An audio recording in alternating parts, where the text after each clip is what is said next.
Jadi bila Anda tidak tahu dosa selama ini, sekarang Anda bisa tahu apa itu dosa.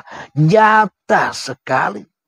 Bila di dalam hati kita masih akunya manusia, ya itulah dosa itu. Siapa? Ya diri kita lah, itulah dosa.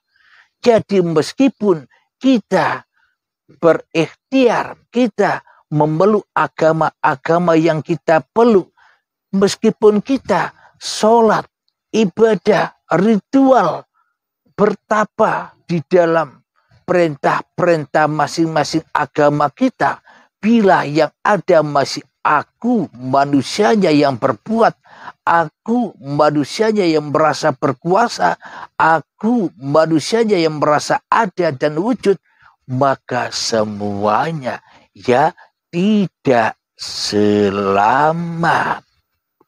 Karena manusianya masih jadi Tuhan, bagaimana mungkin bisa selamat kepada Tuhannya?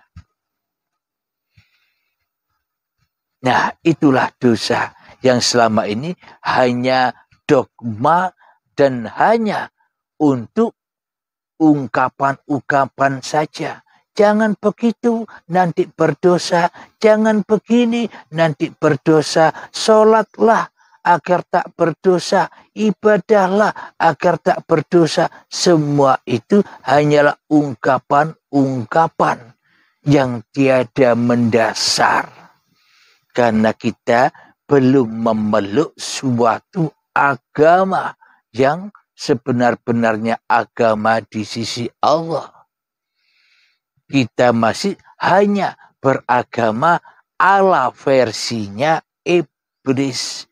Beragama hanya versinya hawa nafsu kita sendiri. Sehingga iblis setan mudah mengadu domba, mudah menghancurkan, mudah membakar hati setiap hamba-hamba setannya. Itulah yang dimaksud api neraka jahanam yang berbahan bakar badan manusia dan hati yang keras, hati yang tak bertuhan. Nah, jadi surga, neraka, kita duduk di surga atau duduk di neraka saat ini, kita pun sudah tahu kedudukan kita. Oh, aku masih di dalam neraka. Oh, aku masih banyak sedihnya. Oh, aku masih banyak susahnya di dalam kehidupan ini. Oh, aku masih banyak kurangnya. Meskipun hartaku banyak. Meskipun hartaku miliaran. Meskipun hartaku triliunan. Tapi hatiku masih tidak tenang. Itu tandanya kita masih duduk di dalam neraka. Sama juga, oh aku ahli ibadah, oh aku ahli ilmu, aku bangga dengan ibadahku, aku bangga dengan ilmuku, aku bangga dengan apa yang kurai selama ini.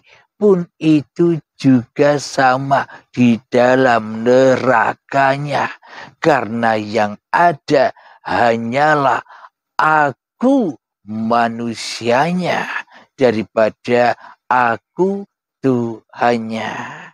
Nah, dalam paparan ini jelas sudah apa itu surga, apa itu neraka, apa itu pahala, apa itu dosa. Sekarang sudah nyata di hati kita. Bukan kata-katanya lagi, bukan goib lagi, tapi sudah nyata kita sekarang duduk di mana. Yang tahu hanyalah kita sendiri. Maka dari itu jangan mudah merendahkan orang lain. Karena yang tahu masing-masing nilai hati kita ini ya kita sendiri. Qiyamuhu binafsihi, ya masing-masing diri manusianya yang tahu siapa dirinya, di mana kedudukannya. Ahli maksiat atau ahli taat hatinya. Hanya kita sendiri yang tahu. Maka dari itu jangan mudah meremehkan orang lain. Jangan mudah mengolok-olok orang lain. Jadi jagalah dan jagalah dirimu sendiri. Maka orang lain akan terjaga darimu. Alhamdulillahirabbil alamin. Jika kita sudah merealisasikan semua ini, maka kita akan berjumpa dengan bulan suci Ramadan. Bulan sucinya hati. Kapan? Bukan setahun sekali, tapi tiap detik per detik di dalam kehidupan ini selalu Ramadan, selalu suci, selalu di dalam Lailatul Qadar. Jadi jangan berharap mencari Lailatul Qadar di malam-malam yang di luar ini. Bukan malam yang di luar. Itu kan versinya hawa nafsu. Itu kan pemahamannya hawa nafsu yang masih merasa menjadi Tuhan atas semua alam ini. Jadi yang dimaksud malam Lailatul Qadar itu adalah ketika malam hatimu dari dirimu, ketika gelap hatimu dari dirimu, maka berlakulah qadarnya Allah, maka berlakulah kekuasaan Allah atas dirimu. Itulah yang dimaksud malam Lailatul Qadar. Meskipun sedetik bisa mengalahkan seluruh usia kita. Karena di dalam seluruh usia kita selama ini tidak pernah beribadah, tidak pernah menyembah walau sebiji darah pun. Yang ada hanyalah penghinaan dan penghinaan kepada Tuhan yang telah menciptakan kita.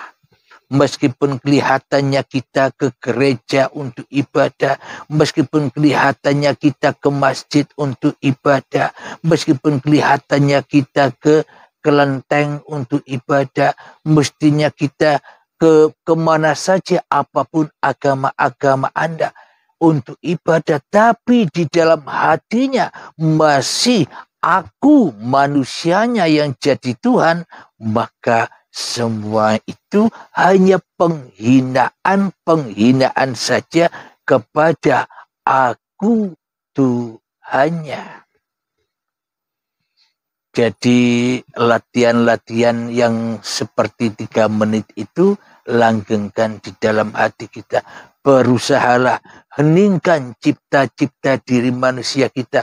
Karena disitulah jalan kedamaian, jalan keselamatan, jalan terlepasnya dari hiruk pikuknya siksa-siksa dunia ini. Bila kita masih cinta pada dunia, maka tersiksalah hati kita. Harta-harta yang kita kumpulkan tak akan bisa menyelamatkan kita. Agar harta-harta yang kita kumpulkan bisa menyelamatkan kita, ya jangan kita akui milik kita. Ya belanjakan di dalam jalan fisabilillah. Itulah harta-harta yang selamat. Itulah hati-hati yang selamat. Jadi harta, anak, istri, suami itu fitnah semua. Itu api-api membara. Bila aku di dalam diri kita masih aku manusianya, masih diakui milik manusianya. Jadi untuk melepaskan itu semua, ya kembalilah ke pusarnya. Bila tanpa uripe Allah, apa ada harta? Bila tanpa uripe Allah, apa ada anak? Bila tanpa uripe Allah, apa ada istri? Bila tanpa uripe Allah, apa ada suami? Bila tanpa uripe Allah, apa ada ilmu? Bila tanpa ada uripe Allah, apa ada amal? Semuanya ringkes, kembalikan ke pusarnya uripe Allah persembahkan di dalam keheningan hatimu.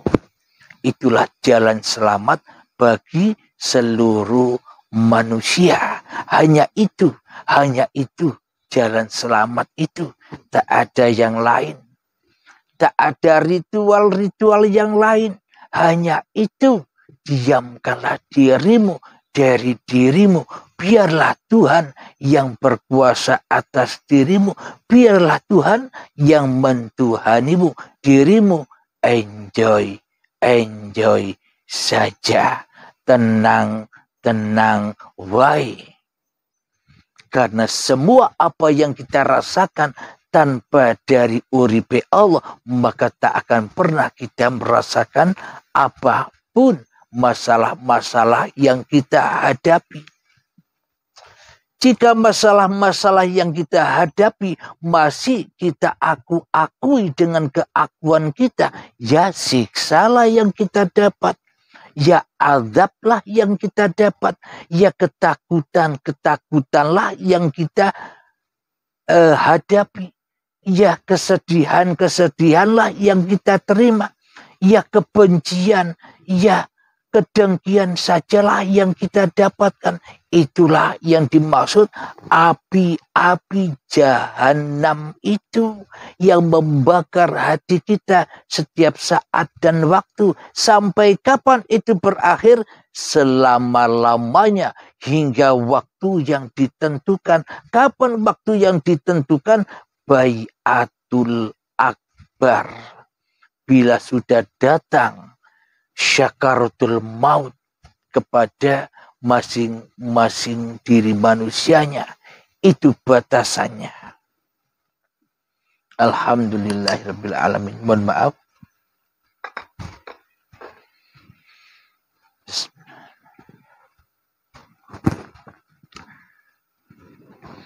Jadi saat ini kita sudah tahu di mana neraka, di mana surga dengan nyata senyata-nyatanya.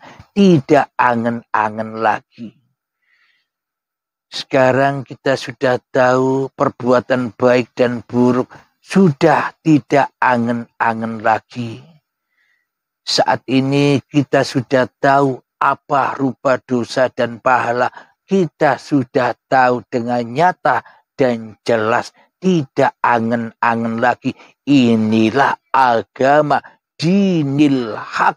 Agamanya Allah yang jelas, yang lurus, yang nyata, tidak goib. Sudah nyata semuanya dengan kenyataan Tuhannya. Bila Allah masih goib, ya semuanya tidak nyata. Kenapa? Karena Allah Tuhan Anda goibkan dan diri kita yang jadi Tuhan, ya semuanya tidak kelihatan. Kenapa? Karena buta mata hati kita. Mata hati kita masih buta, dibutakan dengan api-api jahanam, dibutakan dengan cinta-cinta sejenisnya. Kita tidak cinta kepada yang menciptakan, tapi malah kita cinta kepada makhluk yang diciptakan. Itulah cinta sejenisnya. Maka butalah mata hati kita untuk jalan pulang kepada yang menciptakannya.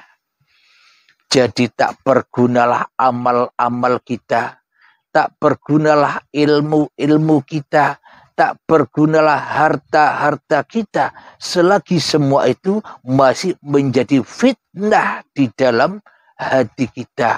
Apa maknanya fitnah? Fitnah itu masih diakui milik manusianya daripada milik Tuhannya.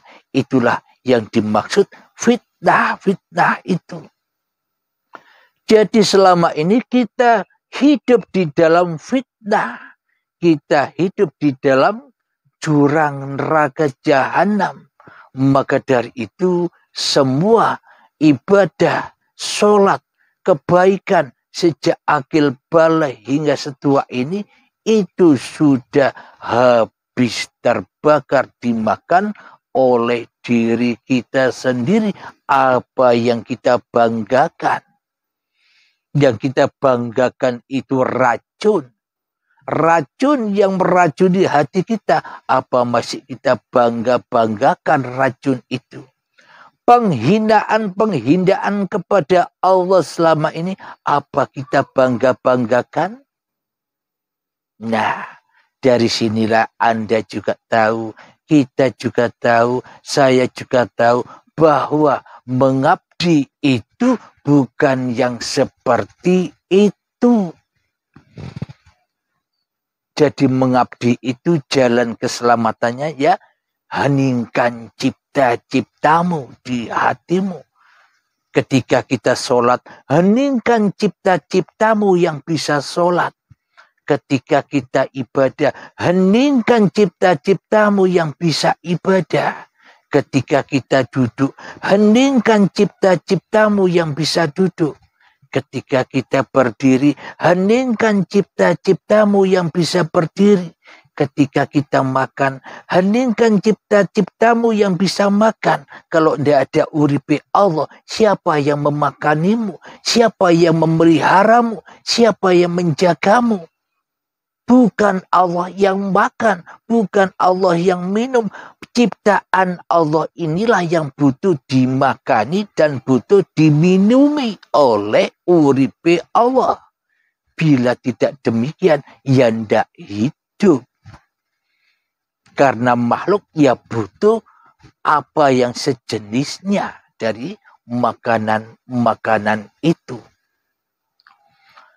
Alhamdulillahirabbil alamin.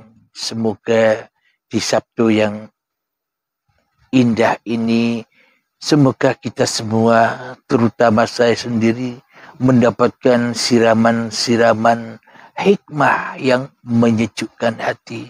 Dan kita semua bisa merasakan itu semua. Salamun hiya hatta matla'il fajar. Heningkan, selamatkanlah dirimu.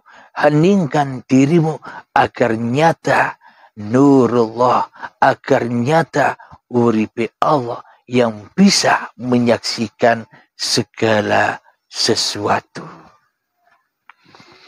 Sebelum kita akhiri kajian ini, marilah kita kembangkan sholawat zalimin daf'ul bala agar hati kita tidak zalim lagi, agar hati kita tidak menghina Allah lagi. Allahumma salli ala Sayyidina Muhammad wa ashghili zalimin bi zalimin. Allahumma salli ala Sayyidina Muhammad wa ashghili zalimin bi zalimin wa akhrijna min bainihim salimin wa ala alihi wa sahbihi ajma'in. Alhamdulillahirabbil alamin.